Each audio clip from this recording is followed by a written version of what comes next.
Good, how are you? It's a hard day. Do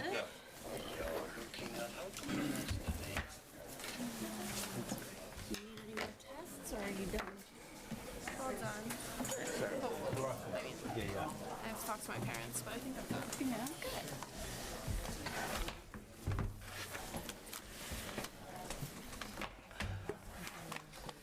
Oh, I am the clerk pro tem, am I? Okay. Mikhaili. Thank you. Con. Okay.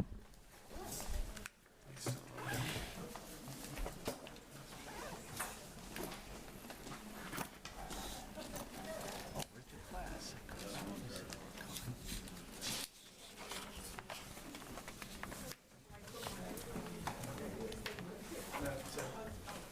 Can I take one, Connie? Okay, great. Thanks. I'll have one too, Eddie, if you're handing them out. There's more.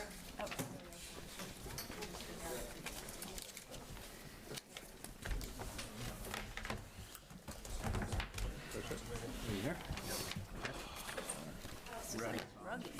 You need a bigger table. Wait, red is on or green is on? Okay. Okay, got it. Still like one more room last time. Yeah, I did. Yeah. I know, yeah. We expanded the board. Can I take some switch up? Yeah. Because, you know, because on the muscles. Yeah. We sit over on this side. Yeah, I'm all confused. I'm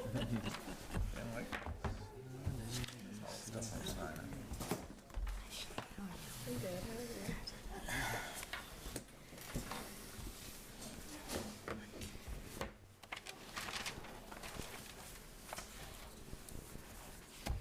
All right, we ready to call the meeting to order?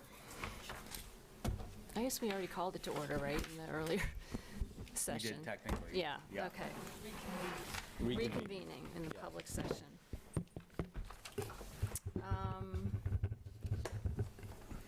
And we don't need any motions to begin the public session. Okay, thank you.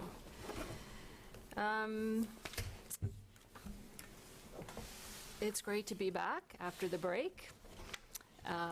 We've been busy, and I think I'd like to open by extending a big hearty welcome to our new interim superintendent, Dr. Rachel Kelly, and I think, board, this is a time to applaud.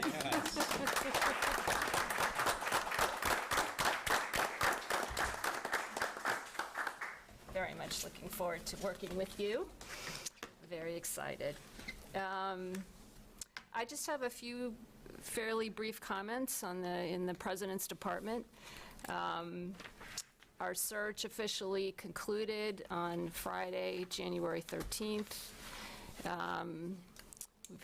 We had a few more resumes trickle in, and as you'll see when we approve minutes, we have been quite busy with the search, have had the opportunity to meet a lot of really top superintendents, both in New York State and outside of New York State. So we feel it's been a very thorough process, and hope to have a more specific update for you on it at the next board meeting.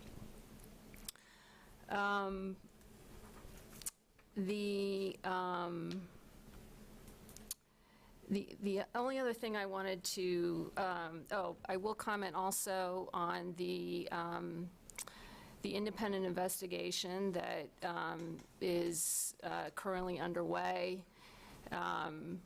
We had an update from the investigator, kind of an interim update on process, the first week of January, and she advised at that time that she expects to conclude her investigation within about a month's time. So we expect early February the board will hear from the independent investigator.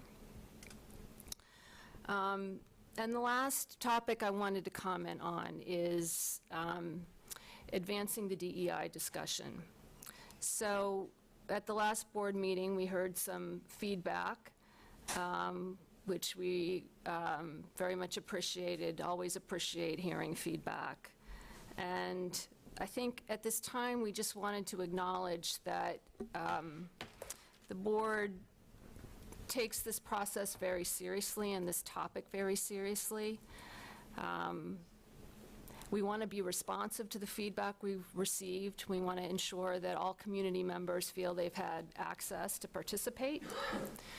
And what we'd like to do, we've had some discussion about it already, but what we'd like to do is to come back to you next month with kind of a point of view on where we think is the right direction to head for Bronxville, but also to outline a process which we anticipate will take the form of a workshop or a couple of workshops where people can come and comment and participate.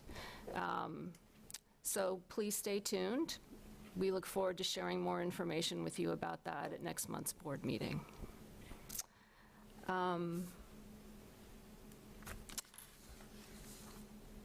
And I believe that does it for my comments. I think now we just have some minutes to approve, and just in kind of full transparency, we've got 1, 2, 3, 4, 5, 6, 7, 8, 9 meetings for which we're approving minutes. Just so everyone understands what we're approving and what was happening during those meetings. There were 1, 2, 3, 4, 5. 5 were related to the superintendent search, 5 of these meetings. 2 were related to the issue involving the independent investigation. 1 was the regular meeting from last month, and 1 was a strategy and curriculum meeting to address some off-cycle grants for the foundation. But we actually had, I think, 4 board members who were interested in attending that meeting, and whenever there are more than 3 board members, it becomes an official meeting. So just wanted to provide that little bit of information on all of these meetings for which we are approving minutes. So we're going to approve them all together unless people have comments or changes to any of the minutes. Can we have a motion to approve? So moved. Second. All in favor? Aye. Motion carries. You're on, Superintendent. All right. Thank you, everybody. Good evening. It's nice to see so many of you here in person. I'm sure there are even more watching online. I wanted to just take a minute and update the community on a couple of things that have been happening around the school. We did have a safety committee meeting last week. We discussed there that the school conducted its second lockdown drill. We were fortunate to have officers from the Bronxville Police Department join us, and all protocols were followed, and it was a successful drill. Some of you may have seen in the local news at New Rochelle High School, there was an incident with a high school student who had vaped and must have been laced in some sort, and the nurses did have to administer Narcan, which helped save his life. And I wanted to reassure the community that there is Narcan in this building. A number of us have been trained. We have it throughout the building, and we actually are conducting another training later on next month because there are more people who would like to be trained. So again, wanted to reassure the community that we do have Narcan in the building if we were to need it. On that same health and safety note, our numbers for COVID and flu and strep and all these other viruses going around are in a typical range. It's funny that we talk about COVID being typical, but it is, our numbers are relatively small, and it hasn't terribly disrupted instruction throughout the day. Just wanted to give a few updates in each of the schools. The elementary school this month, under the leadership of Rakia Adams and Anthony Vaglica, their school theme this month is perseverance. And all student council members visited every classroom and discussed the importance of persevering through challenges. And they reference the difficult but necessary work of Martin Luther King Jr. and how his work with others were examples of how perseverance can change the world. Classes then made perseverance paper links where they put words of perseverance on the strips of paper and connected the links representing the strength we have together when we persevere. In the middle school, under Joe McCora's leadership, he has led grade level meetings for each of the grade levels. The emphasis was for students to take on leadership and ownership of their own learning, and they also celebrated the good deeds that they are doing throughout the middle school as well as their academic accomplishments. In addition, in middle, Janelle Burley Hamlin came to the middle school and spoke to the middle school students about internet safety and tech healthy habits, and she also provided an evening workshop for parents. And so we were grateful to the PTA, specifically the Be Well Committee, and Brad Ashley, our Director of Technology, for their support for this presentation. And then throughout the school, teachers paused to commemorate the importance of Dr. Martin Luther King's work. In the high school, our astronomy club president, Charlotte Brandis, and Lucy Thiessen Rodriguez were invited to attend a NASA press conference on the Artemis project. This is NASA's program to return humans to the moon and eventually to Mars. And our participation in this afternoon's press conference was truly inspirational and exciting. Also, for those of you that are high school, have high school students, you know that we've had 2 half-days of training for all high school faculty members in mental health first aid. And the purpose of this training is really to destigmatize mental health and substance use issues, as well as to help our educators identify those signs and ensure that they are referred to the appropriate personnel in the building. And as a result of our studies surrounding Martin Luther King Jr. in the high school, the students and faculty have created a week of service, and that is being planned right now for the spring.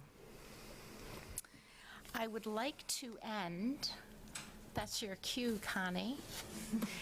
Last week I had the privilege of leading a kindergarten through 12th grade full faculty meeting, and it was a nice way to welcome everyone back to 2023, and I decided to surprise everybody at the end with a make-your-own Sunday bar, but even better for the faculty is that all the administrators serve them. So you see a picture here, and I hope you recognize how much not only the faculty and staff enjoyed this, but the administrators certainly did, as evidenced here. That's great. Yeah, it was a lot of fun. So those are my updates this month. And I now have the pleasure of handing it over to you, Shay Lewis. Just to add on about what the high school has done, specifically the student body, we had a middle school, high school chorus concert on December 21st, and it was beautiful. It was really pretty. And then also our club, the SFL club, hosted a basketball tournament called Holiday Balladay, and it was a lot of fun. It had a really good turnout, but it also, most importantly, it was very interactive with the students and the faculty, and I think it was just a lot of fun and like a de-stressor before, well, I guess before another de-stressor of break, which is another thing I'm going to mention. We went on winter break, which was really nice and a really good break, especially since we have midterms coming up and we have to study a lot. Another thing with midterms is the half days. Although they were for faculty, they were also really helpful for the student body, and we just had some more time to rest. We've also had a lot of field trips lately. The whole French class, I guess, they took a trip to the Morgan Library and Museum in New York City, and I know Art has done a bunch of trips as well. On the sports front, our track team, the boys and girls, both won leagues, which is really exciting. And then looking to the future, juniors have started to pick courses for next year, and sophomores have started to think about their courses, and we've all had great assemblies to talk about these kind of course selections. And then also just midterms coming up. it's a lot of studying, but the faculty have been really helpful, all the teachers, and yeah, that's pretty much it. That's great, thank you, Shay. I also read, I think in my hometown Bronxville, that we had 9 track athletes go to the Milrose Games, which is Yes. really impressive. Yeah. One guy who was a pole vaulter, who I think last year was a rower, like he's a first-time Wow, pole vaulter. so neat. Max, what's his name? Max? Dicker, That's Decker. yeah. That's great.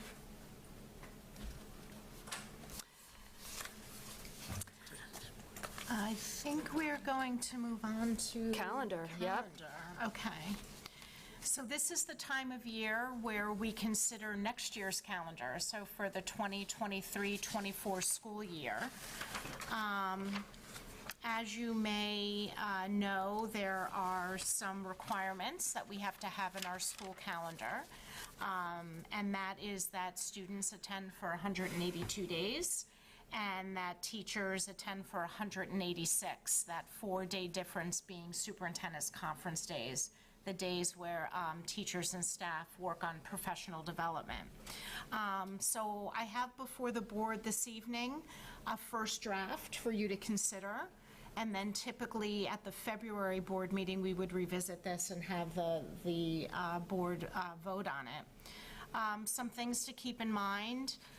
When you look, we have only one holiday in September next year, given how the calendar falls on weekends.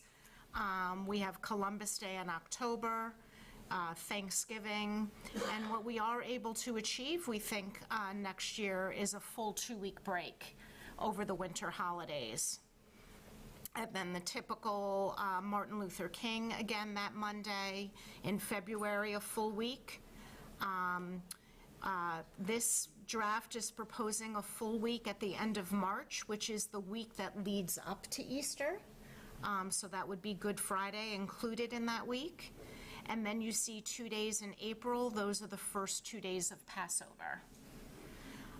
Memorial Day in May, and then as required in New York State, Juneteenth in June.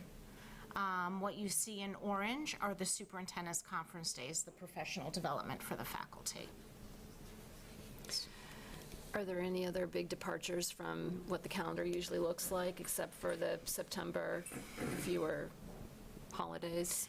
No big departure. You know, we are in touch with other school districts. Athletics is a driving force. We want to make sure that our calendars are similar, so that as it relates to competition, that we have similar time off. Okay. Thank you. Sure.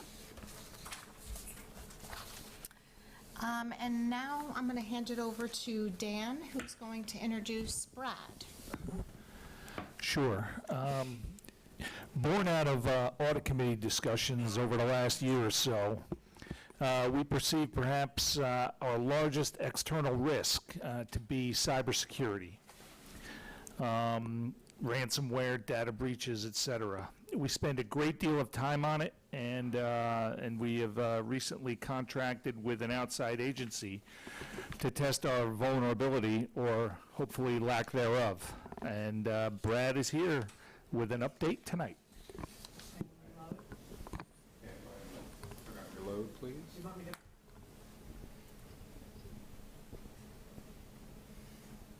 Yep. And then, if you could, slideshow. All right, well, thank you for having me. The slot after calendar's always tough because most people are planning vacations, so hopefully you can stick with me here. So, cybersecurity, the Bronxville philosophy, and I should actually start with this disclaimer that we found out a few years ago when I first started doing these presentations. These try to be brief, and we can't go into too much detail because common practice for hackers now are to actually watch presentations on networks and how they're built, and then be able to hack them. So if there's anything that you're interested in, please reach out, let me know, and we can set up a separate we can set up a separate time with the Lyric to kind of overview systems, but this is the general philosophy that we have. So the Bronxville philosophy has always been three things: technology that we put in place, the process in which we onboard people and they access the technology, and then training people throughout the entire year. So the technology is the tools and systems that we use. So as I mentioned, we subscribe to Lyric Systems, so that's the Lower Hudson Regional Information Center services. We're pooling resources with, I think, 49 other districts in the area, and it creates a dedicated team to respond. So right now in our setup, we have 2 techs from Lyric that are on site, but they are junior level. We have at Lyric, where a lot of our servers are cloud hosted, we have dedicated people to watch those. And so we have people on site that will be able to help with interactive panels, to help with printer repair, to help with things that are physical. And then we have a dedicated team at Lyric to be able to respond to anything that's more drastic or more network-based. As an example, is, so in December 2021, we had the Log4j national vulnerability, and this has to do with JavaScript language embedded. And within the business day, and again, this was over a year ago, but this is a common example of what happens. Within the business day, I received an email of all systems that were affected, which systems they had updated, patched, and they being Lyric for us, and then which systems we needed to focus on.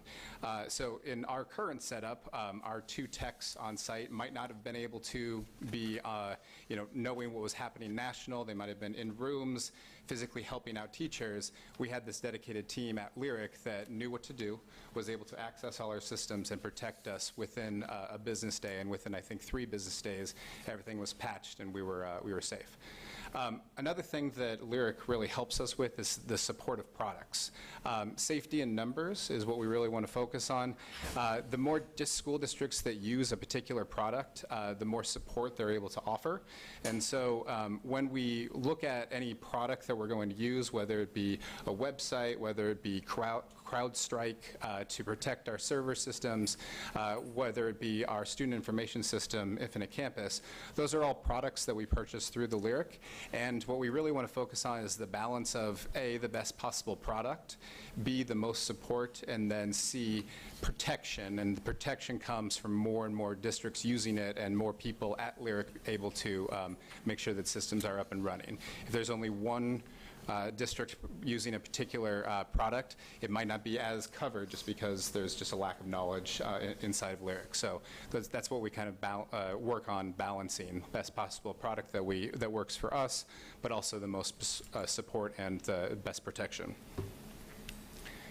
So moving on from the technology, we talk about the process. And this is always working with HR to find out who is onboarded, who has access to our systems, and then who needs to be removed in a timely manner for all sorts of reasons. For instance, in the summertime, we give seniors 3 weeks to gather up all their Google Drive information and be able to put it to either a new Google account, or they will download it and take it on with them.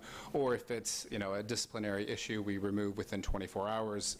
Oftentimes sooner. So based on that, we're trying to always close loopholes. It's a 2-step process to create accounts, so nobody's able to access our system without 1, being approved by the board, and then 2, a system created through Barbara Vitaliano, who's a great help in this. We have constant account monitoring with HR. I'm working constantly to see what accounts are being accessed and what students have either left the district, aren't active, and kind of removing and adding to. And then clear policies for account deletion. And again, making sure that if you're no longer in the building, you're no longer employed, you don't have access to anything that we have. A new tool this year, a new SSO, so that's single sign-on tool that manages student access to systems. This is a new tool that we employed this year, and what it allows students to do is sign on from anywhere one time, and it will access all of the apps that they're using in school. And so this can be anywhere from elementary school students using Lexia to be able to log on from their home computer, from a Chromebook here at school, to high school students being able to access WeVideo, which is an online video editing software. So ClassLink is a great tool not only for single sign-on for ease of use, but then also helping out parents being able to go to one place at home to know exactly one logon to get into all of the systems that we use here at school. A next step that we have for ClassLink, after they usually want to work out all the kinks within a year, the next step will be we'll be incorporating Infinite Campus and Envision. So Infinite Campus is our student information system. Envision is our employee information system, to create accounts for one-click account removal and creation. And so what's really nice is that ClassLink should be able to create an account within Infinite Campus and Envision, and then if a student is unenrolled from Infinite Campus, or a employee is removed from Envision, it will be able to close all loopholes and remove them from the system pretty cleanly. So that's, again, trying to close loopholes and make sure nobody has access to our systems that shouldn't. And then finally, people. So we can have the best technology, we can have the best policies, we can have all these things, but it's really, we're only as good as the people clicking on the email links. And you know, whenever the disposed prince of some African nation emails you, make sure that we're not clicking on that, that we're sending it to me so I'm aware of any phishing campaigns. So cybersecurity training and phishing campaigns. We do cybersecurity training multiple times throughout the year, and then we follow up with a phishing campaign. But phishing campaigns aren't always run by me. They're just run by outside forces. And so those are constantly being I'm constantly being alerted of those. People are constantly forwarding emails. So we've got a great staff that is able to send me emails and find out, this doesn't look right, let me forward it to Brad, let me check. So I have to applaud our staff for that. In terms of cybersecurity awareness, what we really try and do is we focus on the awareness part. We're always working to get better. The hackers, the bad people out there that are trying to access our systems are always coming up with new ideas and always getting better. And so we're really constantly working on getting better by focusing on awareness. And we have a number of dates throughout the year that we kind of use these as launching points to have conversation. In October, it's Cybersecurity Month, so every week I highlight a certain component of Cybersecurity Month, and you'll see that on the next slide. And I kind of try and create emails that are accessible to our staff for not only work protection, but personal protection. In December, we have the Hour of Code, which is in the second week typically. And again, just kind of reminding people of programming and how we usually have the elementary school participate in an Hour of Code. January, so next week, is Data Privacy Week. Again, just a way to raise awareness. And then February 8th is Safer Internet Day. And then I've got a couple others that I just will use to email staff, remind them of some of our policies, remind them to take care of their personal and private, or work and personal emails, and just really protect the district and themselves. This year's Cybersecurity Awareness Month was in October, and it's the theme was See Yourself in Cyber. So think before you click was one of the first things that we talked about, and really it's about reporting phishing and thinking before you're clicking, and we've got a couple examples of some phishing emails that have been sent out.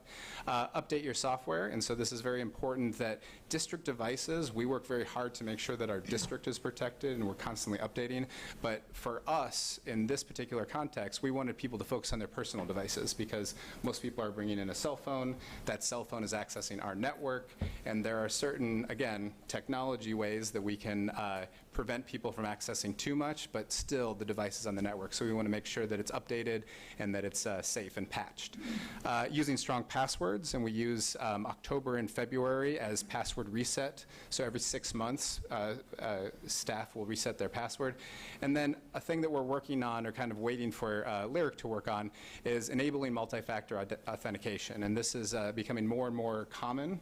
Most likely your Google account, depending upon how the rollout's going, you're probably either getting a text message on your personal device to sign in, or it's asking you to use a QR code to log into your Google. Banks, credit cards have been doing this for years, and then Yahoo is another example in which if you're trying to log into Yahoo, you might get an alert on a Yahoo app on your phone. And so these are some of the ways, QR codes that you're scanning, you get a text message, you might get a prompt to open up an app. And so these are some things, some ways that we can use the multi-factor authentication that might be coming based on Lyric's evaluation of their own service. Some quick technology updates. All right, so this February we'll begin upgrading the school's wireless network to Wi-Fi 6. This is not necessary, it's kind of future-proofing. We were able to, our infrastructure is in a good place, and so we're able to look ahead and make sure that we're able to work down the road before Wi-Fi 6 becomes the standard and then the next beta comes along. So we're working to get ahead of the curve a little bit. Wi-Fi 6 should be a project that will be starting in late February over the winter break. The midwinter break. We're working towards replacing all classroom displays. So again, not cybersecurity, but technology related. All the classroom displays are out of warranty, and so they're still working, but if they break, we don't have any recourse. So we're gonna transfer those or transition to newer BenQ boards that have networking capabilities, and they're a little bit slicker and a nicer board, and so we're working on moving all classrooms over to that. Continued training and Google certification with over 75 teachers so far, so just teachers working on their craft, learning more about Google products and how they can use them effectively in the classroom. And then, as Dr. Kelly mentioned, digital citizenship. Janelle Burley-Hoffman returned. She's been here years prior to the pandemic, but she returned to discuss digital parenting with middle school students in their classrooms during the day, and then had a parents Zoom meeting at night for 4th, 5th, and middle school parents that could be involved. And I think there were about 82 people on at any given time. So well attended, and I think it was really great and informational. Real quick, another part of my job is the DPO, so Data Privacy Officer, and every year I'm required by law to just give an update on what we're doing to protect the district. So this is just a quick add-on to a quick add-on. I'm working, I'm trying here, okay.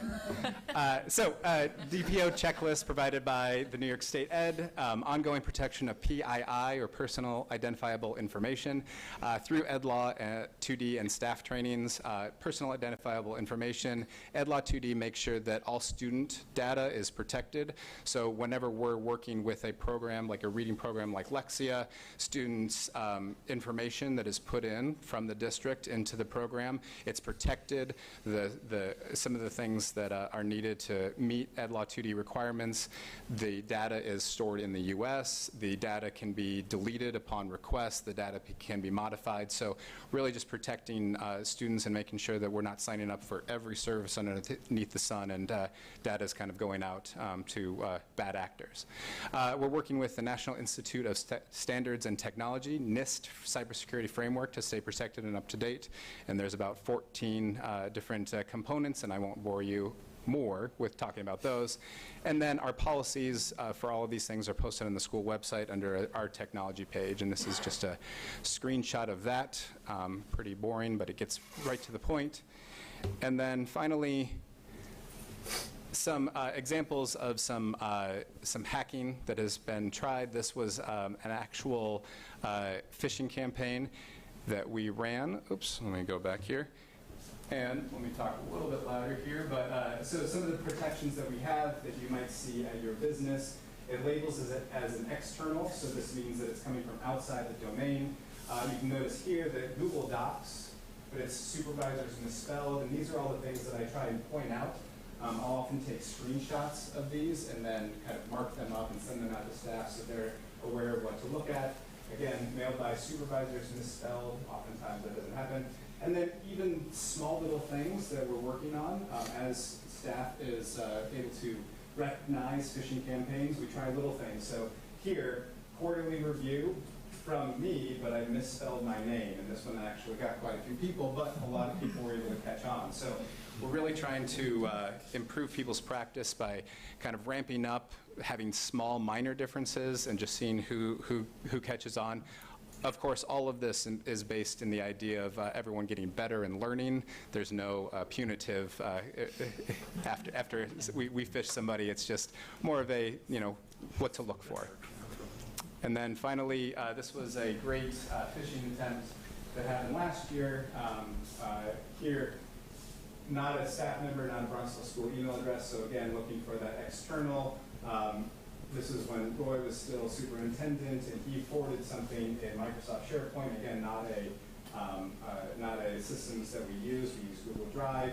He probably wouldn't be using an outside email address. So there's, again, just taking screenshots of existing phishing attempts from outside. This isn't one from outside. The previous one was from inside, from me, and just making sure that everybody's aware of what they're needing to look at, or look for, rather. All right? That's all I got. So Brad, That's in great. prior years, I've always read about certain schools that it was in the northwest that got attacked, and they actually had to pay a ransom to some of these people. Is it increasing, decreasing about the same? It is increasing. Still is. So unfortunately, there was a point, and I would be better prepared when I do this presentation to give you some actual dates, but there was a point in which insurance companies decided that they were going to honor some ransoms, and so at that point, it became profitable to kind of attack ransomwares, and so that's when it really ramped up. Prior to that, it was, not a lot of companies would pay. There wasn't a way to kind of gain any money. So once insurance companies decided that data was important enough that they would kind of honor some of these, that's when cyber attacks kind of ramped up, because then it became profitable. It's not a question of, we try and protect ourselves as much as possible. You'll hear about other school districts in Westchester and Long Island, but all over, even small towns and villages, that everything's kind of localized. They'll be hit with a ransom attack. Sometimes they pay, sometimes they don't. They don't always get data back.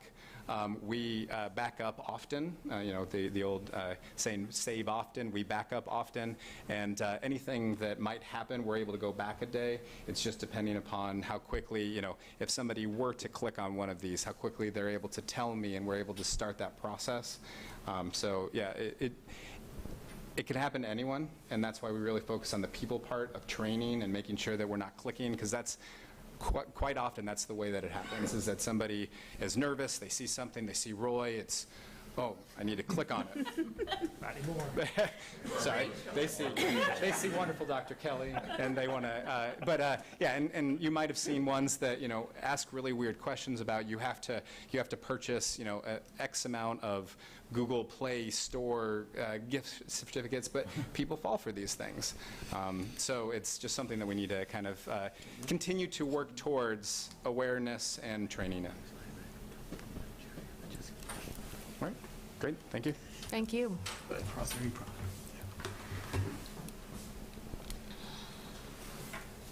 All right, put on your personnel hat, Dr. Kelly. Personnel hat on. We have before us a number of resolutions this evening. Includes full year leave, as well as FMLA leaves. It includes some overages, as well as a leave replacement in high school guidance. And I want to thank Erin Kind and Ann Meyer for facilitating that interview process and being able to find a highly qualified candidate that's before you today for high school guidance, as well as a mentor for that new guidance counselor. We do have a teacher aide resignation, and we were able to find new teacher aides to replace those who have resigned. And again, deep gratitude to Anthony Veglica and Christine Dowd, who have really spent a lot of time interviewing people and making sure we find good matches for our students. In addition, we have a few students that are on tonight's agenda because we would like them to assist us with technology setup for events in the auditorium, as well as a new girls varsity lacrosse assistant coach. If you recall, whenever a coach is being approved for the first time, it's a separate resolution, and if they are returning, then they are simply listed on the coaching roster. You also have before you the initial spring coaching roster. For this spring, there are a few. We have 4 openings still that Joe Haven is working with the coaches on completing those interviews, but you do have a preliminary coaching roster before you this evening. So please consider items A through Q, please. Any questions? Motion to approve. Motion? All in favor? Aye. Thank you. Thank you.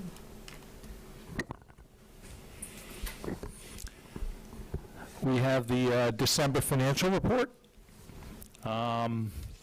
And as we close the 6th month of the fiscal year, things continue to be a little tight on the expenditure side compared to prior years. I'm reflecting small surpluses now from salary and contracted services lines, but much smaller than recent years. I continue to make transfers from both of these lines to help with some inflationary challenges in transportation, energy, and other contracted areas in anticipation of shortfalls, but we should see a small expenditure surplus by year end. Conversely, revenues for the year continue to exceed budget as non-resident student tuition and projected interest income look to exceed the budget substantially. Furthermore, anticipated weakness in special education tuition revenue for non-resident placements has done an about-face. We have more students than we projected initially last year, and the trend has been reversed. They're coming in much stronger than anticipated. So the revenue picture sets up very nicely to project a significant surplus as we approach the 23-24 budget preparation. With that, I feel very comfortable in continuing the $500,000 allocation from fund balance to offset the tax levy in 2023-24 as well. And I would also anticipate the current year net surplus to easily exceed that figure. And then, speaking of the 23-24 budget, I reviewed the draft and some other historical data with the Finance Committee last week. Right now, it looks like our statutory tax levy cap will be in the 2.3% range, and we're seeing some budget challenges in health insurance premiums, energy costs, transportation, general inflation, and salary movement.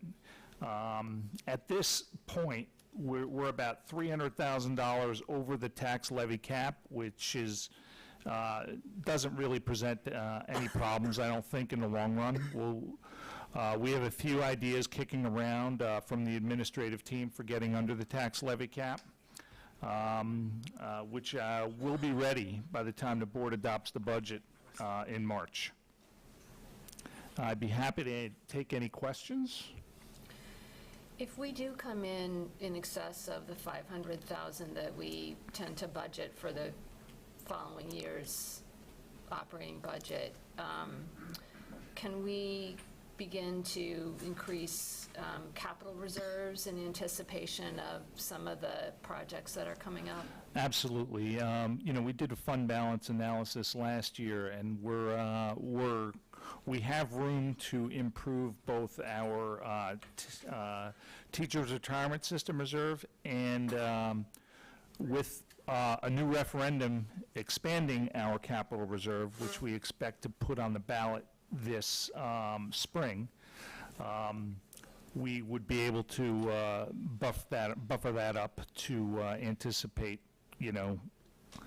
some items that the Facilities Committee has been discussing, and that which I think we'll schedule in the next month or two for our architect to go over with the board.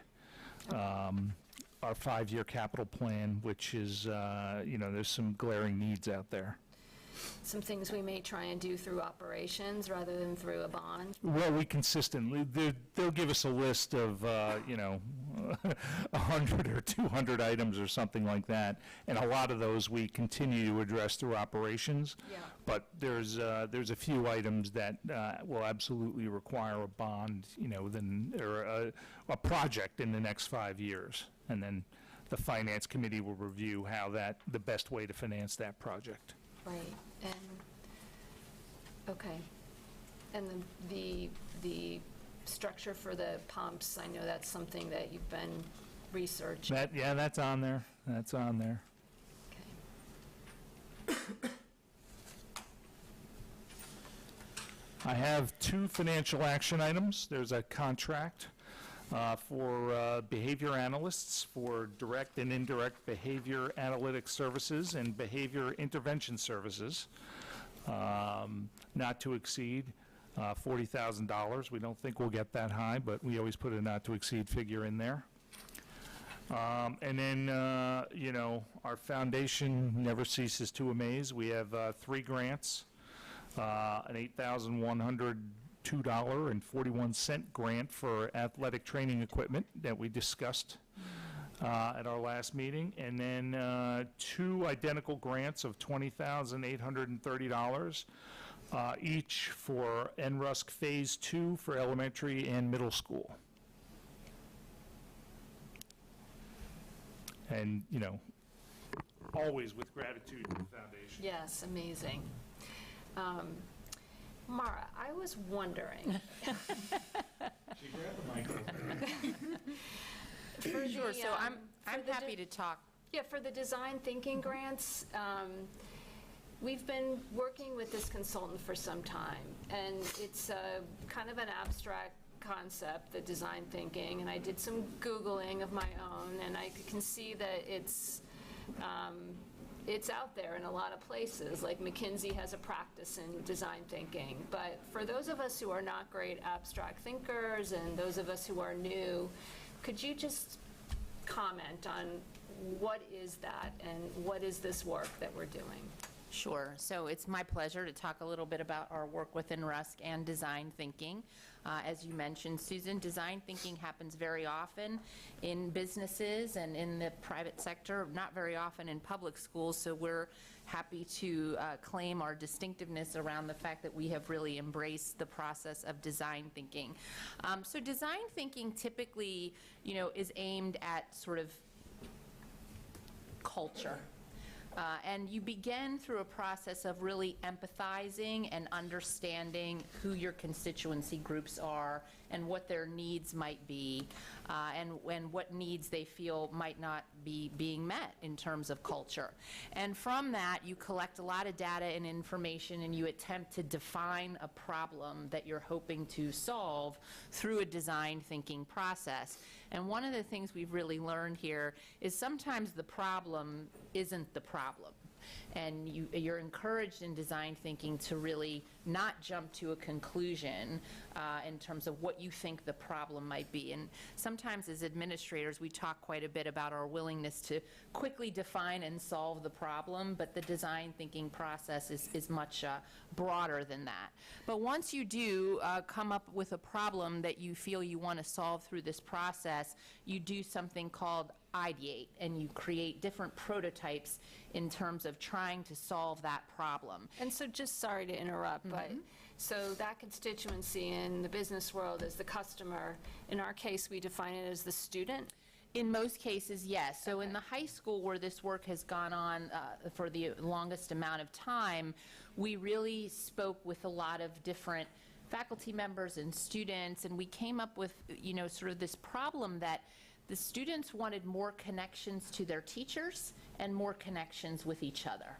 And then how could we create a school in which students felt connected to each other, upperclassmen to lowerclassmen, and as well as connection to their teacher, and not just in sort of a typical academic way, but also, to them as people, right? So we did a lot of prototyping around that issue. It was really exciting to think about different ways in which we might do that. And in design thinking, they encourage you to do a lot of prototyping and test it out, and then if it's not working, revise it fairly quickly.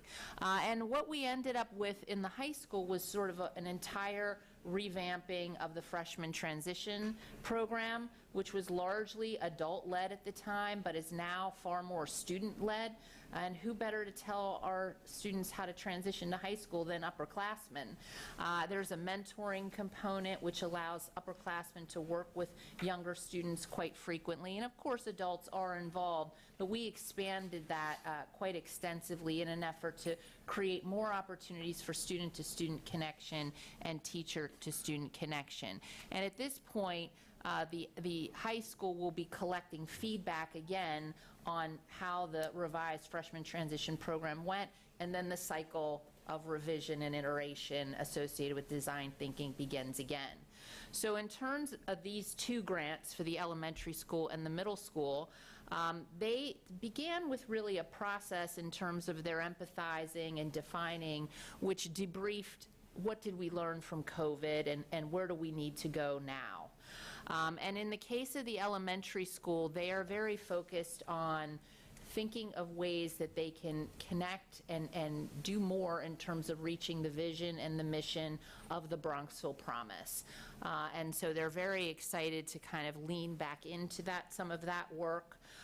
We think some of the things that might come out of it are, re-looking at some of our project-based learning experiences. We might think about, programs like Artists in Residence, some of the things that we talked about in our strategic thinking sessions, but there'll be multiple work to define the problem and ideate and see where those ideas go. And I should mention that typically a design thinking team is a smaller team than the full faculty, and it includes multiple constituencies. So it would include most likely teachers, of course, as well as probably some participation of parents and students. And then they share out to the broader faculty what the prototypes might be and the feedback they're getting on that. Middle school also did a phase 1.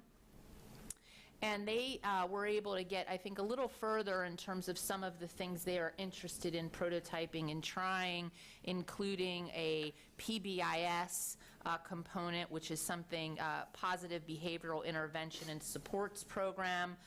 They want to think about how to develop response to intervention programming, which would help our students who are needing additional assistance, how they would go through that process. Interdisciplinary work, and also building on an already strong advisory program in the middle school, but expanding that. So we're thrilled that the foundation has agreed to fund phase 2 in both the elementary and the middle school. The reason we wanted to do that off cycle was we wanted to capitalize off of the momentum of phase 1, and then that work will likely go through revision, iteration, and then collecting data again on what the work we've done to see how it further needs to be revised in phases 3 and 4. It's very exciting stuff. It's hard, because you have to, you sort of are in a process where you feel like, are we ever going to get anywhere? Are we ever going to get anywhere? And then finally you do, and where you get, I think, is much more meaningful than when you try to solve problems very quickly. Without fully understanding what you're working on and thinking about multiple ways to attack it. So it's been great for us. We're learning a lot as people, and we're excited to continue that work. Thank you. Thank you to the foundation. Yes, thank you. Were there any other questions on the grants? And we were going to tour the training room before we voted on the equipment, but we forgot. So It's just about finished. Post-board meeting, if anyone wants to check it out. Are we ready to vote on the grandstand? Yes, please. Okay. Could I have a motion to approve? And the contract, A and B. And the contract. Can you please review the contract one more time? It is for... You want to handle that one? Yeah. I can tell you what it is, but I wouldn't understand what it is. Yeah, it's a contract with a behaviorist, a doctoral level psychologist. We had the same contract before us last year that was approved, and we didn't end up using her at all. But it's good to have an approved contract in case there is a situation where we have a student who has a significant amount of behaviors and we need some expertise coming in to make sure that we are addressing it well. And it often involves the family. Again, it's like having them on call, if you will, because once, once there's an incident or a behavior like that, you want to be able to act quickly. So that's why it's important that the board has this contract in place so that if we need to act, we can. So we have the relationship. Yes. Okay. All right, motion to approve items A and B. So moved. All in favor? Aye. Motion carries. Thank you, Dan. Sure, moving on to facilities. As Susan mentioned, the training room reconstruction is just about complete. And kudos to our jack of all trades, Carlos Morgado, who's done an outstanding job.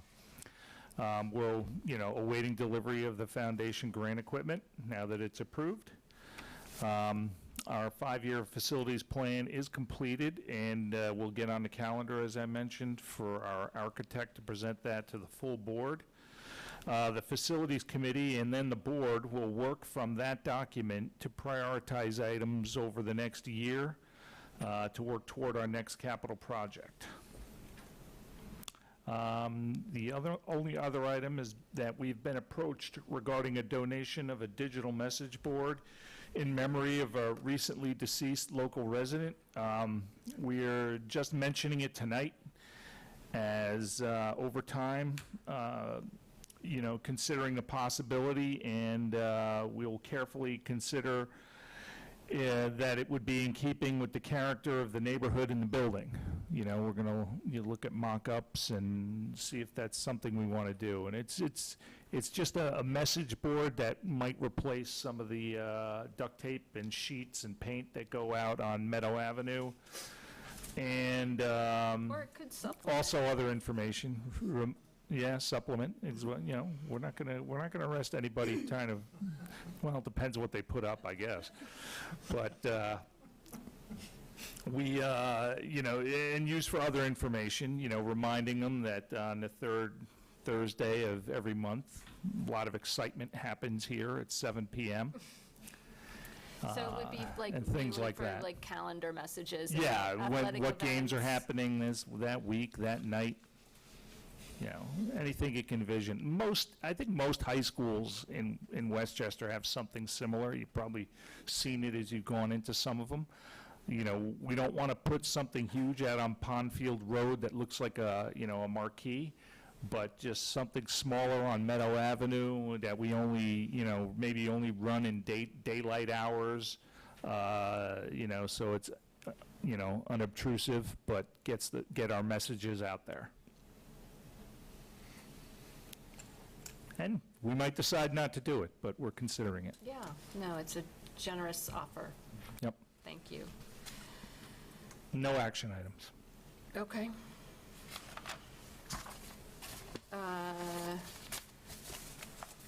And I think we're on to committee reports now. So we had that strategy and curriculum committee meeting, and I know we covered the grants at that meeting, but also there was some information on civil discourse in the curriculum and anti-Semitism. Yes. I wanted to address. So we did talk about the grants, the design thinking grants at the meeting. We also discussed a desire for us to continue our work around civil discourse sometime this spring.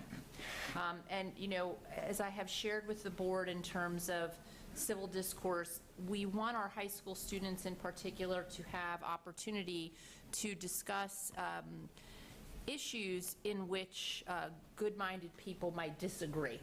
And so the process of civil discourse that we have modeled with the faculty includes presenting an issue from multiple perspectives, Norms would be established for the discussion to ensure civility. We would ask students to reflect individually in small groups, as a whole class, and individually again in terms of understanding multiple perspectives on that particular issue. The goal of a civil discourse is not to change anyone's mind, but to practice civility. And the role of the teacher is to facilitate that discussion rather than to give their own opinion. It's important for students to have these opportunities, an environment where you can have good discussion and disagree in healthy ways is an academically rigorous environment, and we want to make sure we model that for our students, and our teachers are equipped to handle that within the classroom.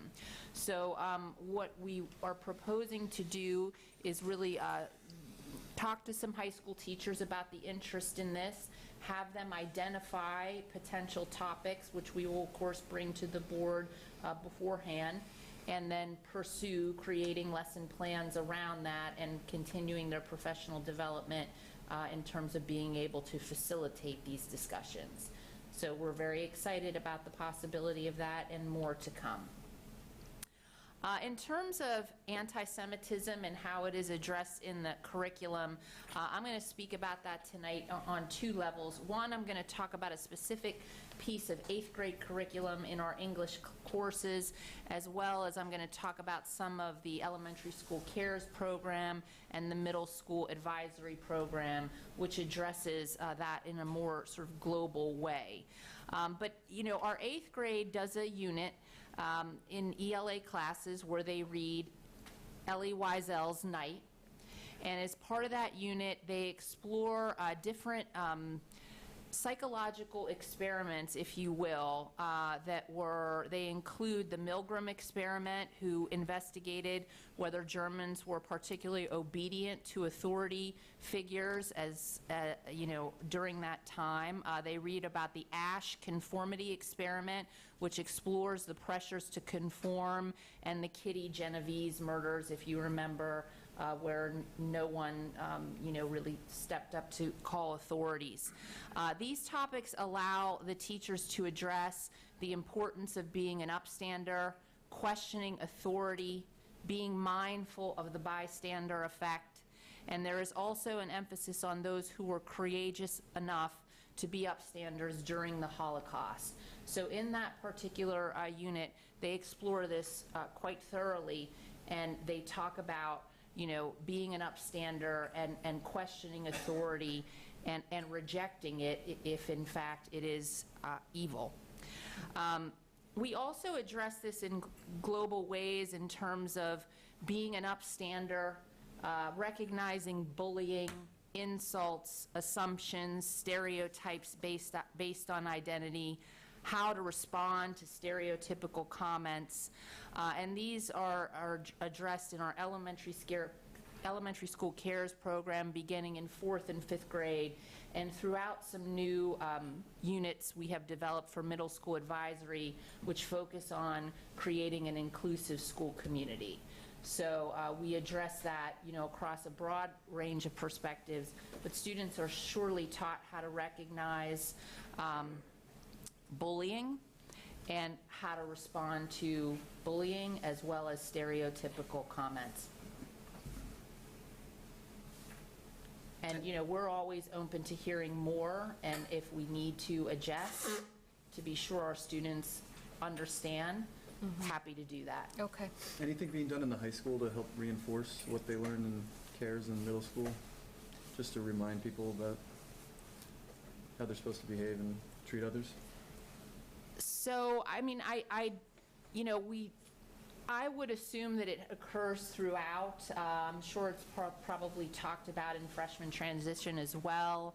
Our students are pretty well aware of this. We have some clubs that really explore these issues as well and talk to our broader student body about it. On different occasions, we've had SFL days, which focus on things of this nature. So we don't have a particular advisory program where we could reinforce it, but it's done through some different spaces throughout high school. Anne, Aaron, do you want to elaborate at all? The CARES curriculum in the high school, was that, I didn't hear, I heard Mara's response, I didn't hear your question. I was asking Maura if we do anything in the high school. She mentioned Yeah, CARES in I think elementary school Maura- and middle school, a couple subjects. Mara addressed it pretty well, also like throughout the curriculum in the high school, through the literature and things, a lot of these concepts are reinforced. The freshman transition program is a big space for us to speak to student well-being and some of the sort of topics and concepts covered in CARES. And then the counselors speak to 10th graders as well, through lessons, and psychologists come into those classrooms as well to speak about sort of similar themes. And I would say in upper grades, and can chime in, it's probably more so addressed through literature and through the curriculum. And we do have psychologists who are pushing into the health classes that talk about the importance of interpersonal relationships, and this kind of thing does come up there.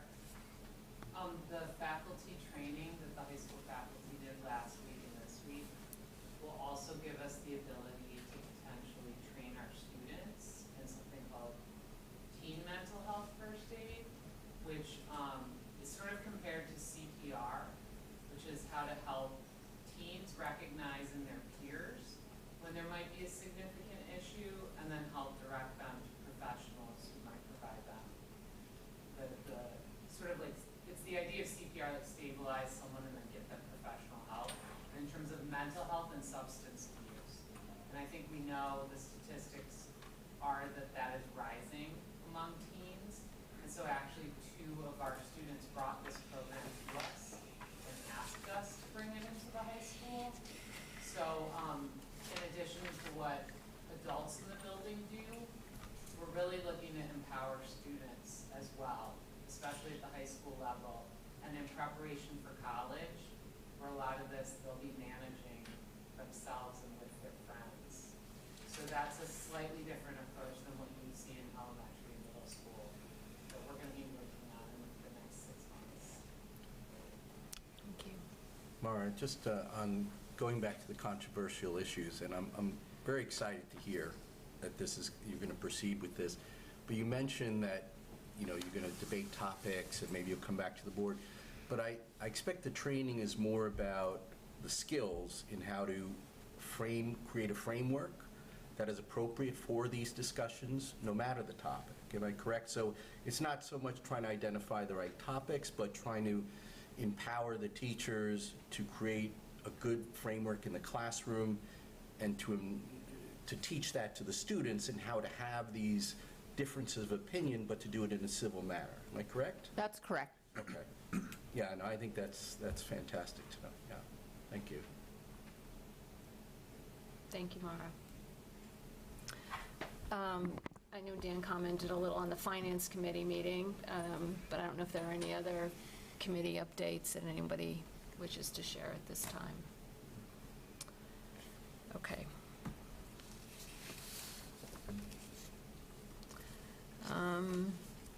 I think that takes us to the end of the meeting, right? Sure. We have a budget workshop coming up on Saturday, January 28th. Our next regular meeting is Thursday, February 16th, and there'll be another budget workshop the following month in March. Also, do stay tuned, because we will come back with some opportunities for us to do some more listening on DEI as well. And with that, if no one has anything further as part of the regular meeting, we will move to public comment. If anyone has comments, we're kind of mid-year, and it's probably a good time just to do a reminder of protocols for the public comment section. We would appreciate it if all speakers would identify themselves. And I just wanted to explain, too, that we're always very grateful to hear any comments or feedback. We try very hard to be thoughtful in our response, and we also try to, we try as a board to, have some discussion and come to some thoughtful consensus, if possible, before we do respond. So when you do speak, we are very interested to listen. We may provide some clarifying information or try and, be as helpful as we can, but if we don't have an answer, or if we're not prepared to provide a response, it's only because we do want to be thoughtful about it. It's not really the right forum for debate, so we ask that you not debate each other, and we certainly won't debate you, but we do very much want to listen. So with that, is there anyone who wishes to comment publicly? And please do identify yourself. Oh my gosh, okay, great. Hey, Rosie. I'm going to come to every meeting and talk about the same thing. Rosie Modio. I want to be very grateful and appreciative of the fact that you guys did put some thought into the comments from the last meeting. It's really wonderful to know that you guys care about this community and really want to make it the best it can be. So I'm really excited about that, so thank you. Thank you, Rosie. And Connie, are there any comments in the electronic world? Not that I can see. Yeah, Brett doesn't see them either. Okay. All right, well, thank you, everyone, for attending. Thank you, colleagues, and we'll see you next month. Motion to adjourn. Oh, motion to adjourn. Second. All in favor? Aye.